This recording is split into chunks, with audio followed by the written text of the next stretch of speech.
At my nephew's party, my mom handed out gifts to every child, except my son. She declared, "She has no place here."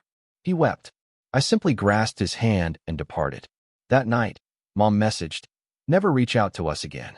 I answered, "Fine. I'm done with all loans." Moments later, the group chat blew up. Can you imagine the gut-wrenching feeling of standing there, watching your own family, your mother, look your 7-year-old son in the eyes and tell him he wasn't worthy of a simple party favor?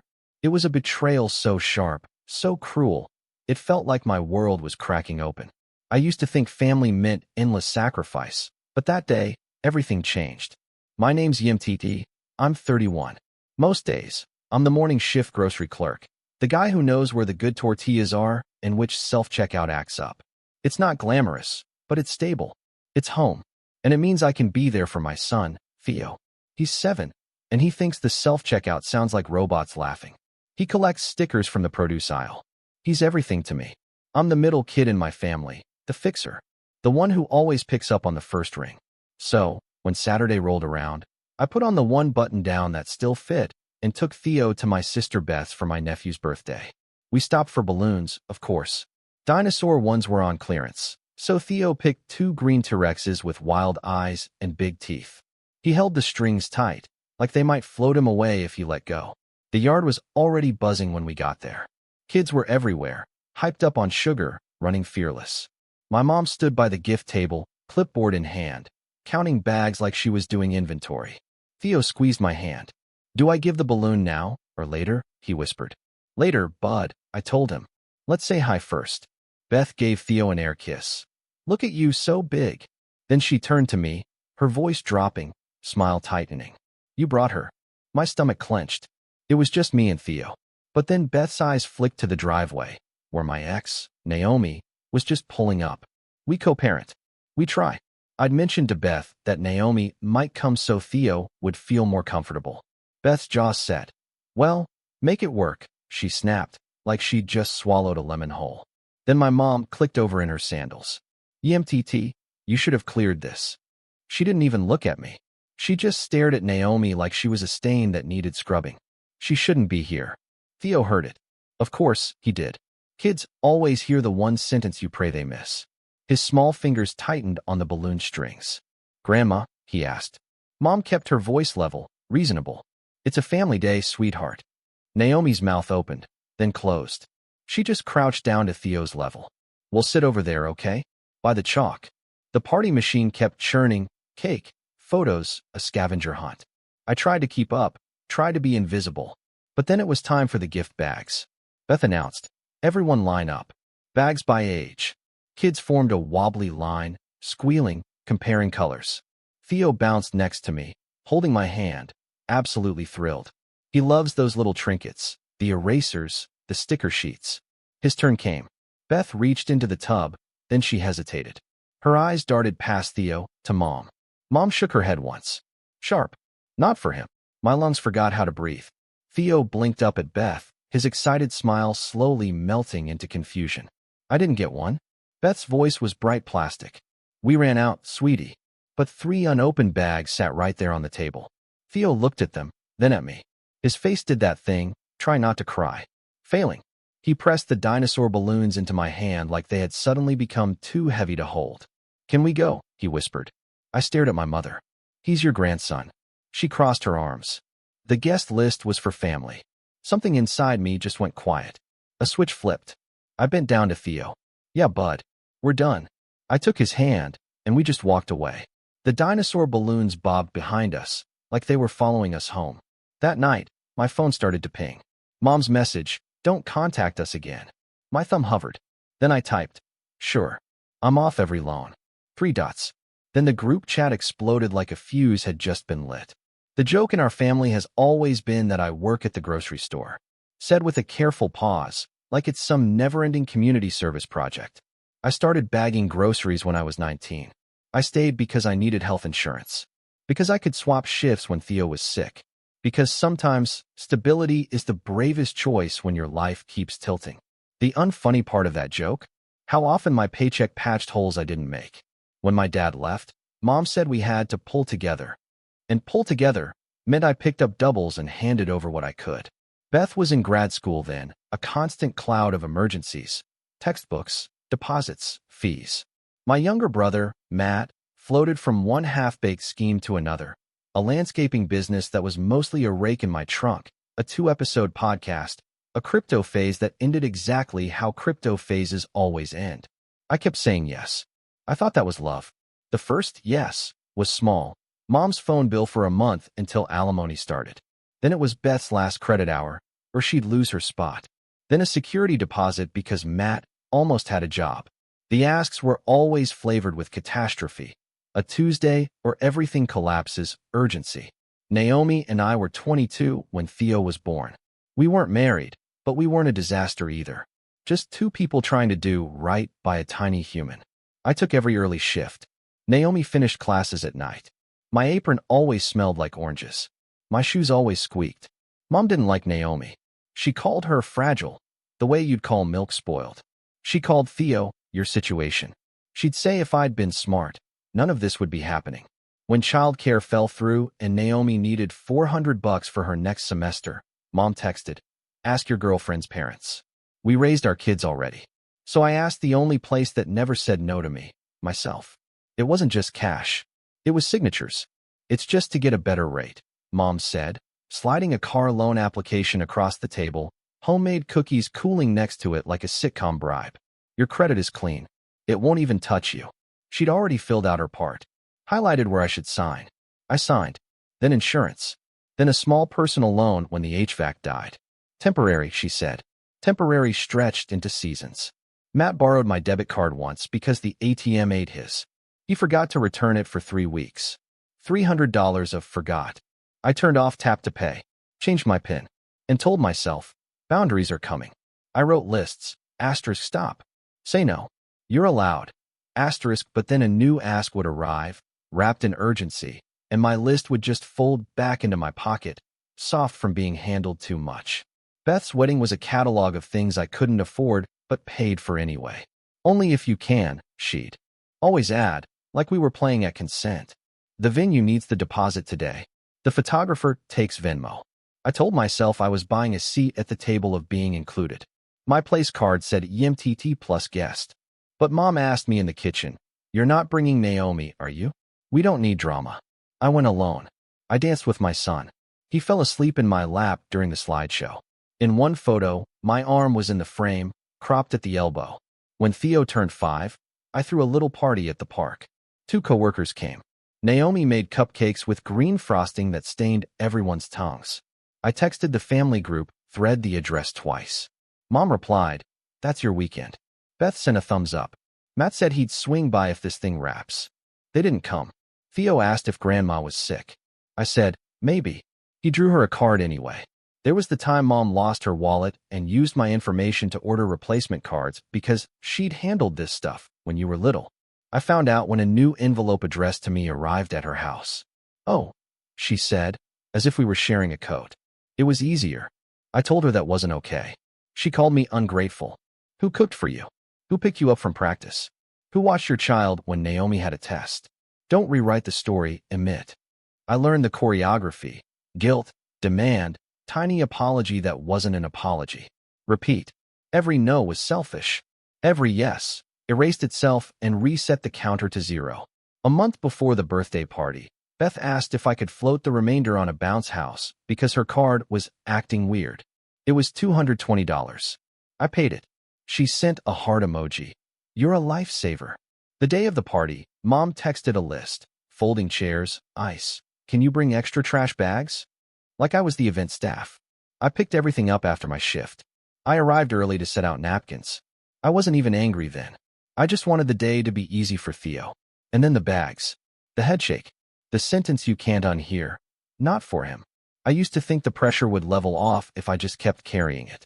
That's what you do when you're strong, right? You lift until it's lighter. But the weight didn't care that I loved them. It just got heavier. And if I kept holding it, someday Theo would try to lift it, too. Back in our apartment, Theo sat on the rug, his dinosaur balloons tied to a chair. Naomi put a sticker sheet from her purse into his hand, like a bandage. "Want to pick a movie?" He nodded, small. I stood in the kitchen and stared at my phone. Messages were coming in. Quiet pings, like a distant storm. Mom, today was disrespectful. Beth, next time, please coordinate. Matt, a meme of a dumpster fire. Then Mom's block of text. Don't contact us again. I typed slow. Sure. I'm off every loan. The first ping came back before I even set the phone down. Excuse me. Mom wrote. Then the group thread erupted like microwave soup. Beth, EMTT. What are you talking about? Matt, dude, chill. It's a birthday. Mom, we are family. You don't make threats. I took a photo of my banking app. I drew blue boxes over account numbers. I circled amounts, my fingers shaking, but the line was steady. I dropped the image in the chat. Me. Auto transfer $175 first of every month. Car payment. Mom can cancel tonight. Me. $220 for bounce house last week. Venmo request came from Beth. Me. $1,400 Matt. Rent bridge February. Never returned. Beth. Wow, classy mom. You're humiliating your sister on a day that is not about you. Matt. You think you're a bank? You're going to charge interest now. Naomi looked over from the couch. You okay? No, I wasn't. My hands were cold, but something in me felt clear, like the day after a storm. I just felt done. Mom called. I let it go to voicemail. She called again. I put the phone face down and typed. Me. We are not a bank. That's the point. Me. I co-signed your car loan. I've made 22 payments. Me. My name is on your insurance. Me. I won't keep paying to be treated like I don't belong. Mom. You're being dramatic. Mom. You chose to help. Mom. We didn't ask you to bring her today. Actions have consequences. Naomi flinched at her name, implied. You want me to go? She asked. You're his mother, I said. You're staying. Beth. The bags were counted. That's all. Me. I saw 3 extras. Beth. Those were backups. Me. For who? Beth started typing. Typing, then nothing. Matt. Bro, you're going to tank Mom's credit if you bail. Me. Mom can refinance in her name. Or keep it and make the payment. I'm stopping mine. Mom. After everything I've done. While you stock shelves, we carried you. Me. You mocked the shelves every chance you got. Silence. Then the oldest trick. Mom. What happens to family when they need something and you say no? Do you sleep at night? Me. I slept fine when Theo fell asleep without a gift bag because his family said he wasn't family. Mom, don't twist this. Me. Screenshots attached. I sent the cropped photo Naomi had taken without meaning to. The 3 untouched bags. The list with names. A line drawn through Theo's, like he'd been erased. Beth, you were not supposed to see the list. There it was. The quiet part, with a name. The thread went feral. My dad, who lives 2 states away and drops in when it's convenient, chimed in. EMTD. Whatever this is, don't embarrass your mother. I answered him with a single line. Copying you so you know I won't be covering your property tax late fee this year either. He left the chat. Mom pivoted to the soft knife. I worry about Theo around conflict. You know how sensitive he is. If Naomi's presence causes trouble. Me. Theo cried because you singled him out. That's the only conflict here. Matt. He'll get over it. Kids bounce. Me. He shouldn't have to. I opened my notes app, where I'd kept a list I never meant to show anyone. I pasted it in raw. Asterisk March 3rd, $300. Dentist. Asterisk April 14th, $90. Utilities. Emergency. Asterisk May 7th, $500. Matt. Car note or tow. Asterisk July 2nd, $175 automatic car payment 1 to 22 current. Asterisk August 19th, $75 birthday banner reimbursement later. Never. Asterisk September 9th, $220. Bounce house. Asterisk me. This is what I can remember. I can pull statements if you want the rest. Beth, you keep receipts like a psycho. Me, no. Like a parent. Mom, you think money makes you right. Me, no. Boundaries do. I ended it. I love you. I'm done funding disrespect. I'm canceling transfers. I'm removing access. I will take calls about Theo only. Then I silenced the thread. I sat on the floor next to my son, who was arranging the 2 Dino balloons so their teeth lined up just right. Canceling is less dramatic than it feels. It's taps and holds and wait times. It's talking to 2 banking reps and 1 supervisor who says, You've been sending a lot of money to the same memo for a long time. You okay? I laughed a little too loudly. I am now. I unlinked my card from Mom's utilities, toggled off auto pay for the co-signed loan, which put a pit in my stomach even though I knew it was right.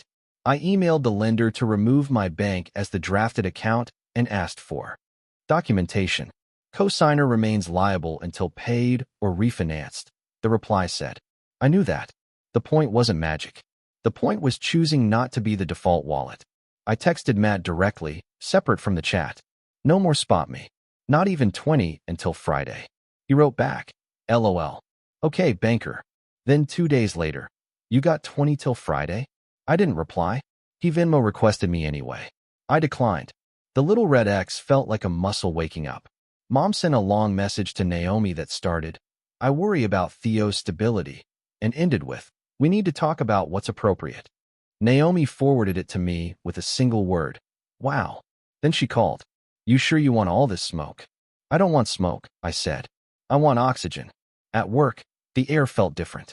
I stocked blueberries, listening to the radio that always plays 3 songs from 10 years ago. My manager, Irene, is soft-voiced but sees everything. She asked, you look like you finally slept. I said no to my family. I told her. Her eyebrows tried to climb off her face. Good, she said. Simple as that. About time. On Tuesday, Mom called the store. Customer service paged me like there was a spill. I took the phone behind the lottery counter. Mom didn't say hello. Your name is still on the car. I know. So you're going to tank my life? No. You can refinance. I'll help make the appointment, but I won't pay. She took a breath that sounded like a chair scraping tile. You ungrateful little man. I'm a father, I said. That's the job I'm doing. She hung up. I stood there with the dial tone for a second, like an old movie. Beth posted a story. Cupcake wrappers, leftover balloons, her kid asleep on the couch, captioned, perfect day. I muted her. I didn't block anyone. I trimmed the noise. The first week, it was mostly texts alternating between rage and performance. We're fine, actually. I hope you're happy. You put money over people. That one made me laugh in a way that didn't feel cruel, just clear. I had put people over me for so long, I forgot I was one. By Friday, Matt's car got repossessed. He called at midnight, voice tight with blame. They took it because of you. They took it because of missed payments, I said. I didn't call the tow. You could have. I'm going back to sleep. I did. That still shocks me. On Sunday, I took Theo to the Dollar Theater. He picked the stickiest seat. He put the 3D glasses over his regular ones and whispered, it looks like they're running at me. On the way home, he said, Grandma was mean. Kids don't dress sentences up. They just lay them down. She was, I said. Grown-ups can be wrong. Are we going back there? His voice was small. Not for a while. He nodded, thumb worrying the corner of the ticket stub. Good. It wasn't all relief. I had to call the lender twice more. I had a stomachache on bill day. I deleted 3 drafts of text starting, I didn't mean, and maybe we can. I left my phone charging in the other room instead. But there were also simple good things. Naomi and I rewrote our swap schedule, so I get 2 school pickups a week, because Theo likes when I'm the one by the fence. I started saying yes to the morning walk with the other 2 clerks after our shift ends. We talk about nothing. Sports I pretend to know, whose cat did what. And it is a lot more than nothing. I set a reminder to transfer $50 every Friday into a Joy envelope, just for Theo. Stickers, the good markers, a hot chocolate after school. It feels like rebellion. 2 weeks in, Beth texted me a photo of Theo at her place. She'd invited him over to play with his cousin while Naomi had a late class. He was smiling. He had a Lego in each hand. No caption. It was an olive branch, without language. I breathed. That night, Mom sent a short message just to me. Your aunt says I was harsh. No apology. Not yet. I read it twice and put the phone down. I am not a vending machine for forgiveness, either. At the store, I asked Irene for one Saturday off next month. Theo's soccer, I said. She smiled like I'd just told her I won the lottery. Of course, she said. Also, you've been running the front like a pro. Want to train on the order system? It comes with a $1 raise. My throat did a stupid little wobble. Yes, please. The group thread quieted. The world didn't end. The car didn't explode. The lights in my apartment still turned on when I flipped the switch. It should not be remarkable to live inside your own life, but it felt like stepping out of a too tight shirt. On a Wednesday, I got a voice message from Matt, of all people. He mumbled, "I'm figuring some stuff out." Then, louder, "I got a temp gig. Warehouse nights. Not ideal, but..." He didn't finish the sentence. He didn't have to. I sent back a thumbs up and good. The same day, my aunt called. She never calls. "YMTT," she said. I heard what happened. For what it's worth, I saw the list on the table before Beth grabbed it. "I'm sorry." I stood in the break room, holding a plastic fork like a microphone, and said, "Thank you." I didn't realize until then how hungry I was for one adult to say, "You're not crazy."